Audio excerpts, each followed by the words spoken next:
አንድ ትልቅ ዛፍ ስር አንድ ሰው በአንድ እግሩ ቆሞ በጠቅላይ ሚኒስቴር ዶክተር አብይ ላይ ሲደግም ጠቅላይ ሚኒስቴር ዶክተር አብይ በህይወት እንዳይኖር ስልጣኑ እንዳይቀጥል እንዲሞት ተደጋጋሚ ይሄንን ቃል ሲናገር ሲደግም አየሁ። ምንም እንግዲህ ጮኛዬ ነሽም አልተባባሉ ባሌኑ ሚስቴ ማለት ሌላ ሴት ያስረግዛል ሶስተኛ ማለት እና እረፉ።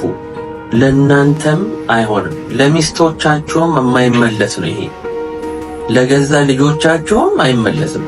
ሰላም ጤና ይስጥልን ቤተሰቦቻችን፣ ይህ የሮማንስ ሮድ የዩቲዩብ ቻናል ነው። በቻናላችን አዳዲስና ወቅታዊ ትኩስ መረጃዎችን ይዘንላችሁ መጥተናል። እስከ መረጃው ፍጻሜ አብራችሁን ቆዩ።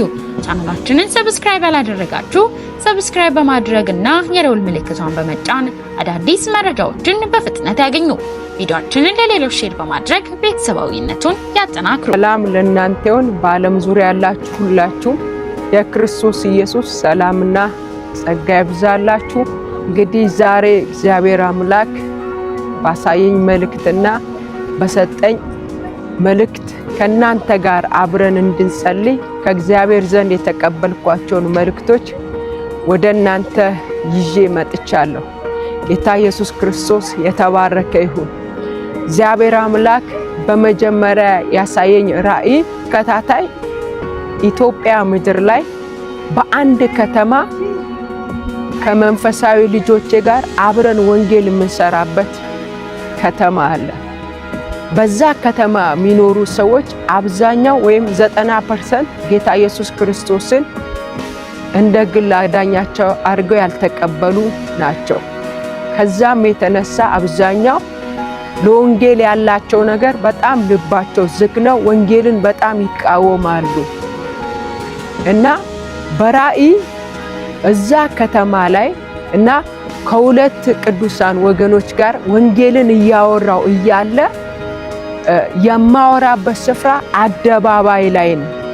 በዛ አደባባይ ላይ ከነዚህ ሁለት ቅዱሳኖች ጋር ወንጌልን እያወራው እያለ ድንገት አይኖቼ ወደ ሰማይ ያያሉና ወደ ሰማይ ትኩር ብዬ ሳይ በሰማይ ላይ ነጭ ዙፋን አያለሁ። ከዛ በጣም ይገርመኛል። ንጻቱ እጅግ በጣም የተለየ ነው እና ዙፋኑን እያየው ያለ እዛው ሰማይ ላይ በጣም በርካታ በምድር ላይ አይቻቸው የማላቃቸው በሚያማምር ዲዛይን የተሰሩ ድንቅ ቤቶችን በሰማይ ላይ አያለሁ። ያንን እያየው ያለ ወንጌልን እያወራሁት የነበረው ያ ክርስቲያን ወንድም እርሱም ሰማዩን ያያል። ሲያይ ቤቶችን ያያል። በሰማዩ ላይ ያሉ ቤቶችን ያያል። አየሻቸው ሲለኝ አዎ እያየዋቸው ነው፣ በጣም የሚያስደንቅ ነው እያልኩ ያለ በዚያው ቅጽበት እጅግ በጣም በርካታ የሆኑ በሚያምር በተዋበ ቅኔ ዜማ የሚዘምሩ የመዘምራንን ድምጽ ሰማሉ። እጅግ በጣም ብዙ ነው ድምጻቸው፣ ግን በአይኔ አይታዩኝም። የሚዘምሩት መዝሙር ስለ ምጽአት ነው። ስለ ክርስቶስ ኢየሱስ ምጽአት ይዘምራሉ። በዛው ሰዓት እነሱ በሚዘምሩበት ሰዓት ያንን መዝሙር እየሰማው እኔው ራሴ እየዘመርኩ እዛው አደባባይ ላይ እንበረከካለሁ። መዝሙሩን ከዚህ ቀደም ሰምቼው አላውቅም፣ የዛለትን የሰማሁት ግን እነሱ በሚዘምሩት መዝሙር እነሱ የዘመሩት ያለው መዝሙር ደግሜ እኔ ተንበርክኬ አደባባዩ ላይ ስዘምር እጅግ በጣም በርካታ ሰዎች ያንን እኔ የሰማሁት እኔ የዘመርኩት ያለውት መዝሙር ይዘምራሉ። ስለ ኢየሱስ ክርስቶስ ምጽአት ይዘምራሉ እና በጣም አይቻቸው ደነቃለሁ። ወይኔ እነሱም ይህንን መዝሙር ይችሉታል እንዴላል። በጣም በተዋበ ዜማ ነው የሚዘምሩት። እነዚህ ደግሞ ዘማሪዎች የሚዘምሩት በህይወቴ ሲዘምሩም አይቻቸው አላቅም። ይህንን መዝሙር እየዘመሩ እንደገና የነሱን መዝሙር ተከትሎ በርካታ ሰዎች ከቤታቸው እያለቀሱ ከየስፍራው እያለቀሱ ይመጡና እየተንበረከኩ ንስሐ ይገባሉ። ይሄንን እንዳየው እልፍ ብዬ እየሄድኩ ያለው እዛው ከተማ ውስጥ ነው። እንግዲህ ብያቸዋለሁ፣ ወንጌልን የሚቃወሙ ሰዎች ናቸው። ለወንጌል ያላቸው ነገር በጣም ልባቸው ዝግ ነው። ከዚህ ቀደም እኛ እዛ ከተማ ወንጌል ስንሰራ ተመተናል፣ ታስረናልም እና እልፍ ብዬ ሲሄድ እዛው ደግሞ ከዚህ ቀደም ማቃቸው ወንጌልን ሲቃወሙ ቅዱሳንን ሲያሳድዱ የማቃቸው የከተማው ባለሀብቶች ተጽዕኖ ፈጣሪዎች እዛው ቦታ ላይ ቁጭ ብለው ጫት ይቅማሉ 3 ሰዎች እና ሄጄ ስለ ክርስቶስ ምጽአት ኢየሱስ ሊመጣ እንዳለ ስለ ክርስቶስ ምጽአት ስነግራቸው 3ቱም ጫታቸውን ካፋቸው አውጥተው እየተፉ ጌታ ኢየሱስ ክርስቶስን ይቀበላሉ። የነሱ መለወጥ መነካት ይደንቀኛል። እነዚህ ሰዎች እኮ ቀድሞ አሳዳጅ ነበሩ፣ ተቃዋሚ ነበሩ፣ ለሃይማኖታቸው ሚቀኑ ነበሩ። ዛሬ ጌታ ኢየሱስ ክርስቶስን ተቀበሉ ያልኩ እየተደነኩ እያመሰገንኩ እልፍ ስል በጣም ቅዱሳኖች ናቸው። በጣም ሐዘን ውስጥ ትካዜ ውስጥ አሉ፣ ጭንቀት ውስጥ አሉ። ጭንቀቱ ያለባቸው ጭንቀት ፊታቸው ላይ ይነበባል እና ልክ እነሱንም ሳገኝ ኢየሱስ ክርስቶስ ሊመጣ ነው እያልኩ ስለ ምጽአቱ ነገራቸዋለሁ። በዛ ሰዓት እነሱም ይበረታሉ።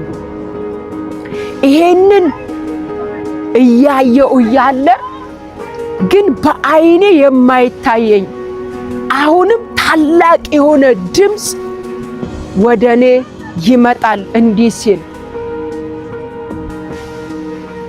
ምጽአቴን ተናገሩ፣ ምጽአቴን ዘምሩ፣ የመምጣቴ ጊዜ ቀርቧል፣ ሰዓቱ ደርሷል። ይህንን ደግሞ ያየሽውን ራእይና የሰማሽውን ድምፅ ለሕዝቤ አስጠንቅቀሽ ንገሪ።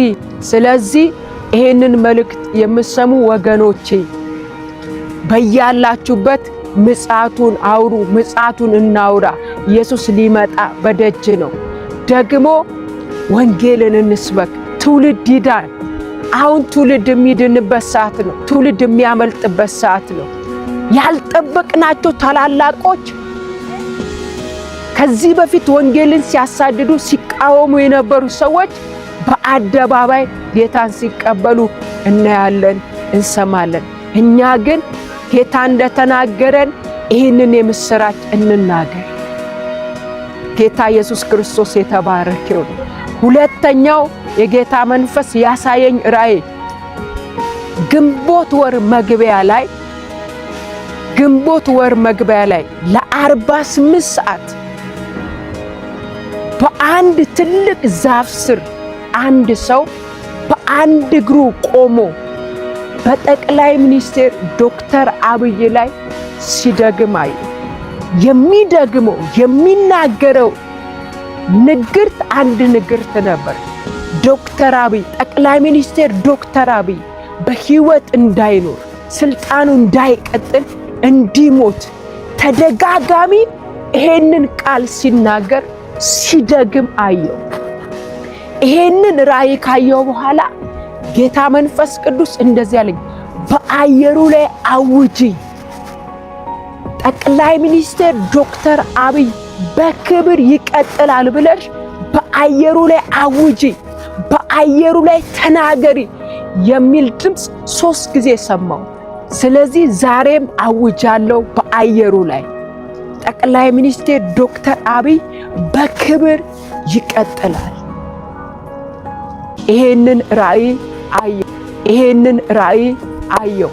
በዚህ ወር በግንቦት ወር መግቢያ ላይ ለ48 ሰዓት የተደገመው ድግምት ፈርሷል። የተጠነቆለው ጥንቆላ ፈርሷል። የተመተተው መተት ፈርሷል። የተሟረተው የሞት ሟርት በጠቅላይ ሚኒስትር ዶክተር አብይ ላይ የተደገረው ክፉ ቃል፣ የተሟረተው ሟርት፣ የተደገመው ድግም ፈርሷል። አይሆንም፣ አይጸናም፣ ፈርሷል። ይህንን አየሩ ላይ አውጅ ብሎኛል። ሌላኛው ደግሞ የጌታ መንፈስ የተናገረኝ በኢትዮጵያ ምድር ላይ መፈንቅለ መንግስት ለማድረግ በሁለት አይነት እቅድ የተዘጋጁ ሰዎች እንዳሉ ተናገረኝ። አንዱ እቅዳቸው ካልተሳካ ሌላኛው እቅዳቸው ለመፈጸም የተዘጋጁ ሰዎች እንዳሉ ተናገረኝ። ስለዚህ በዚህ መልእክት ሁላችንም አጥብቀን በእግዚአብሔር ፊት እንጸልይ። ምክንያቱም እግዚአብሔር እንድንጸልይ ነው እንደዚህ አይነት ራእይ የሚያሳየን፣ እንደዚህ አይነት ሚስጥር የሚገልጥልን። ስለዚህ ሁላችንም እንጸልይ። ሌላኛው ደግሞ ጥፋትን ያዘለ ኃይለኛ ንፋስ አየው። ጥፋትን ያዘለ ኃይለኛ ንፋስ በኢትዮጵያ ላይ አየው። በዚህም ደግሞ እንጸልይ። ንፋስ በተነሳባቸው ሰዓት፣ ማዕበል በተነሳባቸው ሰዓት ነቅቶ ንፋሱን የገሰጸው ኢየሱስ ዝም አለው አይልም፣ ገሰጸው ይላል። ስለዚህ እየገሰጽን እያፈረስን እንጸልይ። እግዚአብሔር ታላቅና መልካም ነገር ያደርጋል። እግዚአብሔር አምላክ ሆይ ስለሰጠን ጊዜ እጅግ አድርገን እናመሰግንሃለን። ስለ ምሕረት፣ ስለ ጥበቃ፣ ስለ ቸርነት ስም ይባረክ። ስለ ገለጥክልን ታላላቅ ምስጢራቶችም እናመሰግናለን። በጌታ በኢየሱስ ስም አገራችንን ኢትዮጵያ በሰላም በእረፍት በክብር እንድትባረክ እንጸልያለን። ደግሞ ጠቅላይ ሚኒስትር ዶክተር አብይን በሁሉ አቅጣጫ እንድትጠብቀው እንድትከልለው በኢየሱስ ስም እንጸልያለን። የትኛውም ቀንና ሌሊት በሱ ላይ የሚታወጅ አዋጅ፣ የሚደገም ድግምት፣ የሚሟረት ሟርት ሁሉ በስም ጉልበት ስለፈረሰ አመሰግናለሁ።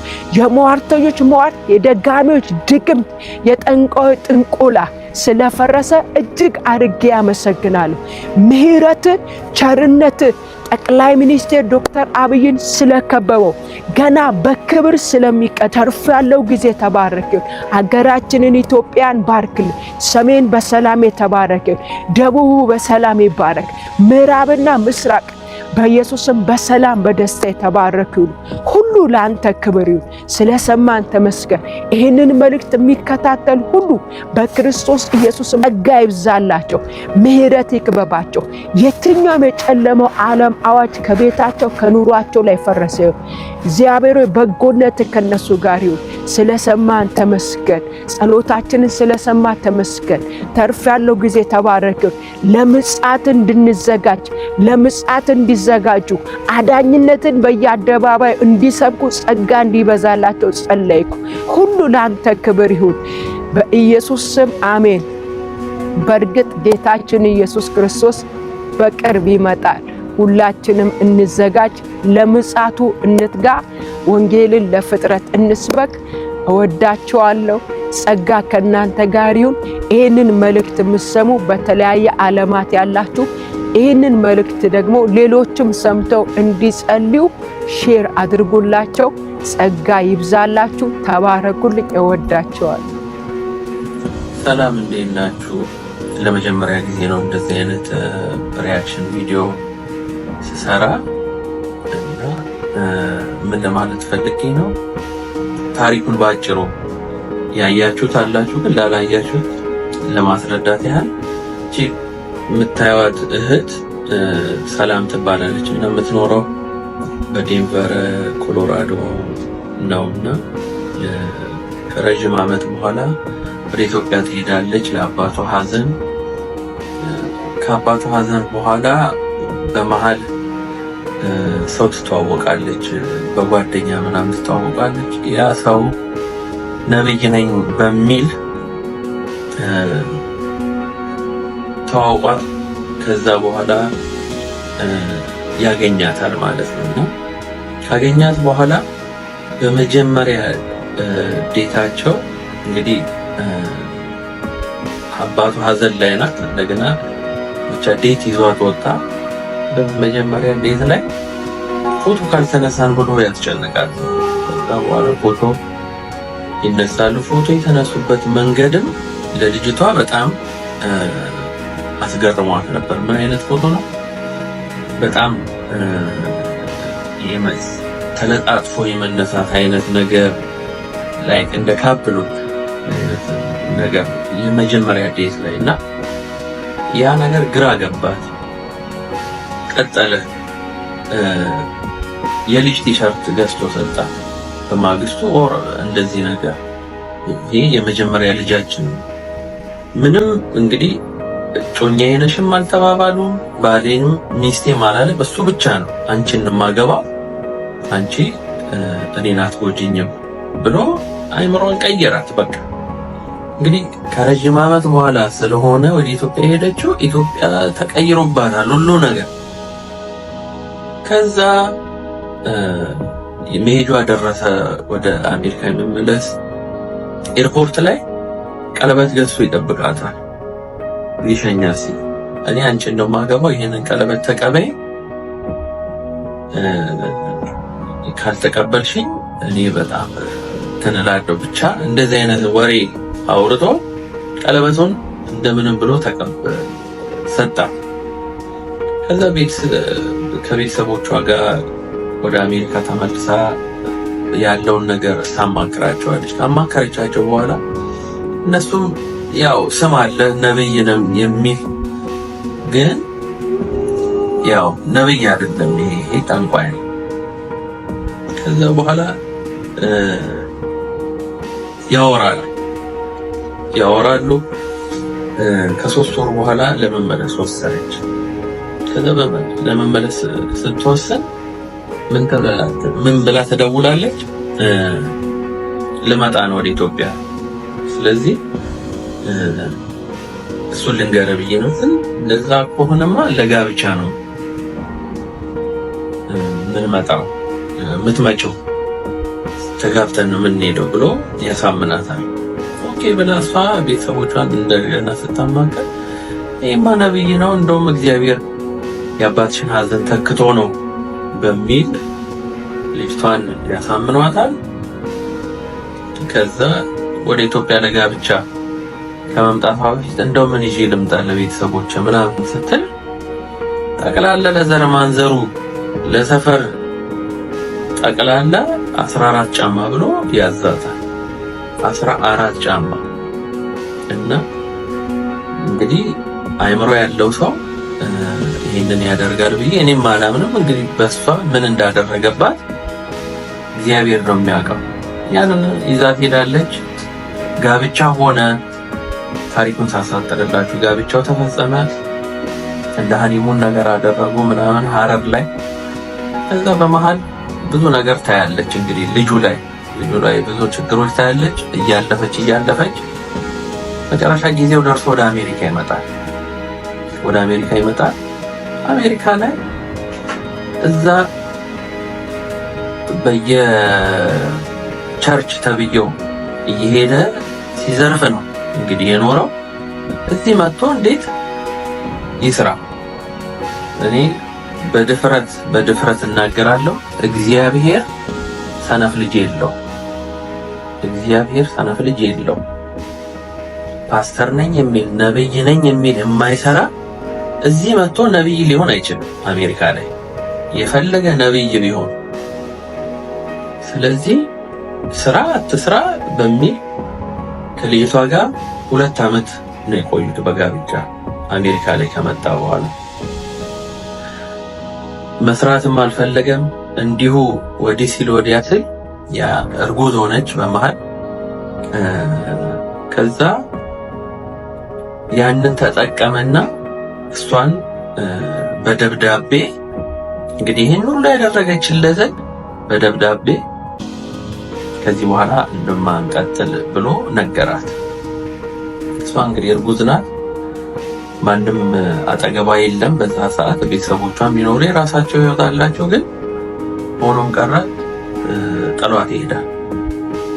እንግዲህ በዚህ መሃል ያልነገርኳችሁ ብዙ ነገሮች አብን አድርገዋል። ለምሳሌ በመጣ እንግዲህ በተወሰነ ጊዜ ውስጥ እንዳለ የቤት ሃውስ እንትኗ ላይ አስገብተዋለች፣ አዳርገዋለች። ክሬዲት ሂስትሪው እንዲስተካከል በሚል የባንክ ሁሉ ነገሯ ላይ አስገብተዋለች። ይሄንን እምቢ ብሎ እሱ ስራ ሲጀምር ከሷ ተደብቆ ሌላ ለብቻው አካውንት ይከፍታል፣ የሚሰራውን ወደዛ ለማስገባት። እሱም ይሁን አለች። ይሁን ብላ ተወችው። በመሃል ፍቺኝ ብሎ ይመጣል። እሷ አልፈታህም ትለዋለች። ምክንያቱም ከፈታችሁ ያንን ቤት ሊወርስ ነው፣ ሊካፈል ነው። ከዛ አልፈታህም ትላለች። ጠበቃ አማከረች ምናምን ብቻ ቤቷን እግዚአብሔር ረፍቷት አዳነች። ከዛ ያንን ተፋታች። እሱ እንዳመሉ ይሄዳል፣ ሌላ ሴት ጋር ይሄዳል። ሌላ ሴት ጋር ሄዶ እንዲሁ ኮረሪማውን ሲረጭ ሁለተኛ ሴት ታረግዛለች። ከዛ እሷን እንዲሁ አስረግዞ በወለደች በሳምንቱ ትቷት ይወጣል ማለት ነው። በዚህ መሃል የቤተ ክርስቲያን አገልጋዮች የተባላችሁ እዛ የምትኖሩ ዴንቨር ላይ በምን አይነት አእምሮ ነው ይሄንን ሰው ተቀብላችሁት እሷን ስትወቅሱ የነበረው? እንደገና በምን አይነት ሞራል ነው እሱን ደግፋችሁ የምትቆሙ? በጣም ያልገባኝ ነገር ይሄ ነው። እውነት እግዚአብሔርን እናገለግላለን የምትሉ ከሆነ እውነታውን አርግዛ እያያችሁ እንኳን ነው አንቺ እሱ ይቀመጥ አንቺ ስሪ ብላችሁ የምትፈርዱ በጣም እግዚአብሔር እናንተንም በየጓዳችሁ እንደው ጉዳችሁን ያውጣ። በጣም የሚያሳፍር ተግባር ነው። ሆኖም ቀረ ያቺኛዋንም ፈታል እና በዚህ መሃል ማተዛ ላይ መሰላችሁ ዘሪቱ ከበደ ለሚስቱ ካልሆነ ሁሉን ለሰጠችው የሚል አንድ ያዜመችው አለ እና እሱ ትዝ አለኝ እና እውነት ነው። ለመጀመሪያ ሚስቱ ያልሆነ ሁለተኛ ለኔ ሆናል ብለሽ ማግባትሽ ራሱ ሁለተኛ ያገባሽው ሴት ያው መሀይምነትሽንና አይን አውጣነትሽን ነው የሚያሳየው። በዚህ መሃል ኦክላሆማ የሚባል ከተማ ላይ ስኮላር አግኝቻለሁ ብሎ ይሄዳል። ከዛ እዛ ሄድና እንዲሁ ሌላ ሴት ያስረግዛል፣ ሶስተኛ ማለት ነው። እና እንደዚህም ሆኖ ለዚህች ይደወላል። ለመጀመሪያ ሚስቱ ይደወልና ምንድነው ቤተሰቦቿ ምንድነው ያለው ነገር ሲል በቃ የማይሆን ነው የመሄድ ሱስ አለበት፣ እዚህም ሌላ ሴት አስረግዘዋል አስወልዷል ብላ ተናገረች። ሆነም ቀረ ሶስተኛ አግብቶ እንግዲህ ወልዷል። እና በዚህ መሃል ማለት የምፈልገው እንደነዚህ አይነት ሰዎችን ሸሽጋችሁ ሆይ አብራችሁ የምትሉ እረፉ። ለእናንተም አይሆንም፣ ለሚስቶቻችሁም የማይመለስ ነው ይሄ። ለገዛ ልጆቻችሁም አይመለስም። አይደለም ለሌላ ይቅርና ለገዛ ለሚስቶቻችሁና ለልጆቻችሁ አይመለስም። እና እሷ ለመጋለጥ አልፈለገችም፣ ግን አብርሃም ቦጋሌ ይባላል። ፎቶ ሁሉ ማምጣት እንችላለን። እና ይህንን ለማለት ነው። በጣም የሚያሳዝን ነው። የእናንተን ሀሳብ ኮሜንት ላይ አድርጉልኝ። ሰላም ሰላም ሰላም፣ እንዴት ናችሁ? አማን ነው። ክብሩ ይስፋ፣ ሰይጣን ይደፋ። እንግዲህ ትንሽ አይኔ ስለቀላ ነው ይቅርታ እንጂ ለመሰከስ ምናምን አይደለም። ሰላማችሁ ብዝት ይበልልኝ።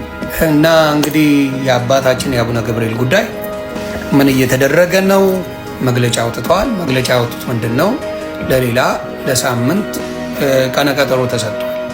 ቀነቀጠሮ የተሰጠበት ምክንያት ደግሞ በነገረ ማርያም ላይ ያለው ትምህርት ከኦርቶዶክስ ከምታስተምረው ትምህርት ኦርቶዶክስ ተዋህዶ ከምታስተምረው ትምህርት ያፈነገጠ ነው ብለው ነው ያሉት። እንግዲህ በዚህ ነገር ላይ እንደምታዩት ነገረ ማርያም የሚባል መጽሐፍ ቅዱስ ላይ ትምህርት የለም።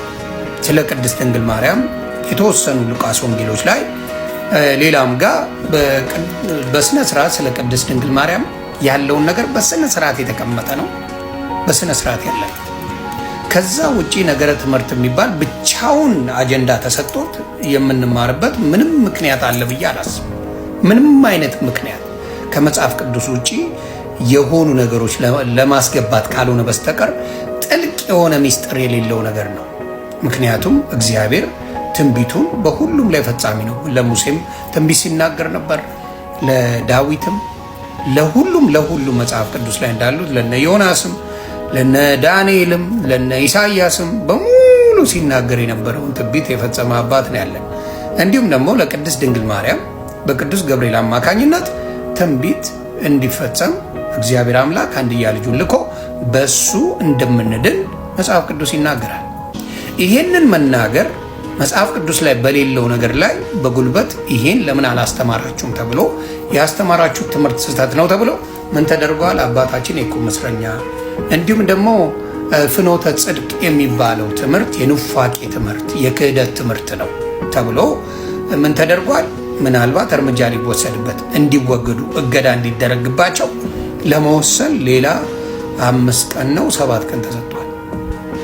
እንግዲህ እነሱ እንደሚሉት ከሆነ ለነሱ መሬት ላይ ብዙ የጸደቁ ህይወቶች አሉ። በራሳቸው ጸድቀው ታምር የሚሰሩ የሚያማልዱ ብዙ ነገር የሚፈጥሩ አለው ተብለው ትምህርቶችን የቀጠሉበት ይህ አይነት ትምህርት ለምን እንደተፈለገ ባይገባኝም ብዙዎቹን ለዘመናት ሲያስቱ የነበረ ትምህርት እንደሆነ እያወቁት እንዲሁም ራሳቸው ቃል በቃል ይህን ነገር እያጣራን የተጻፉ መጽሐፎች፣ የገድላ መጽሐፎች እያጣራን እናስተካክላለን ካሉ በኋላ የሰውን ግርግርና ጩኸት ሰምተው እንደገና ሀሳባቸውን ቀይረው በዚሁ መንገድ እንዲኬድላቸው የፈለጉበት ምክንያት አለ። አሁንም ግልጽ አድርጌ ልናገር፣ እኔና ለእኔ መሰል ተከታዮች ምን ብዬ እናገራለሁ? የዓለም ቤዛ ክርስቶስ ነው፣ ሌላ ማንም የለም። ጊዜያዊ ቤዝነት ለማንም ሊሰጥ ይችላል። የዓለም ቤዛ መሆን የሚችል እዚህ ምድር ላይ ሊኖር አይችልም። ምክንያቱም አደባባይ ላይ ወጥተው የክርስቶስ ደም የማርያም ደም ነው፣ የተሰቀለው ደም የማርያም ደም ነው፣ የክርስቶስ ብቻ አይደለም እያሉ በየጊዜው በአደባባይ በድፍረት የተናገሩ ሰዎች ምንም ሳይደረጉ በአደባባይ ኢየሱስ ብቻ ነው የዓለም ቤዛ ማለት ደግሞ የሚያስቀጣበት የኑፋቄ ትምህርት የሚባልበት ነገረ ማርያም የሚባለውን ትምህርት ካልተማሩ ለውጥ አይመጣም ብለው ያሰቡበት እና ቤተክርስቲያን በጣም በማይረባ ነገር እንድታያዝ ያደረጉ ሰዎች አሉ። አሁንም አባታችን ስህተታቸውን ከመጽሐፍ ቅዱስ አውጥታችሁ ጠይቋቸው፣ ክሰሷቸው። መጽሐፍ ቅዱስ ከሚለው ውጭ አቡነ ገብርኤል ካስተማሩ ከሰሷቸው፣ መጠየቅም አለባቸው። ከመጽሐፍ ቅዱስ ውጭ ያስተማራችሁ ደግሞ እሳቸው ልክ ከሆኑ እናንተ መጠየቅ አለባቸው። ከመጽሐፍ ውጭ ለማስደሰት ለማጭበርበር የምታስተምሩ ሰዎች ስህተት ትምህርት ነው። ሌላው የስህተት ትምህርት ብዬ የምናገረው አዛኝቷ ማርያም ትላላችሁ፣ ውሸት፣ የውሸት ትምህርት። ለምን ብትሉኝ ቅድስት ድንግል ማርያም ማን ነው ጌታን የእግዚአብሔር ልጅን በመውለድ የሚታዘንልን? ማን ነው የሚታዘንልን? ንገረኝ።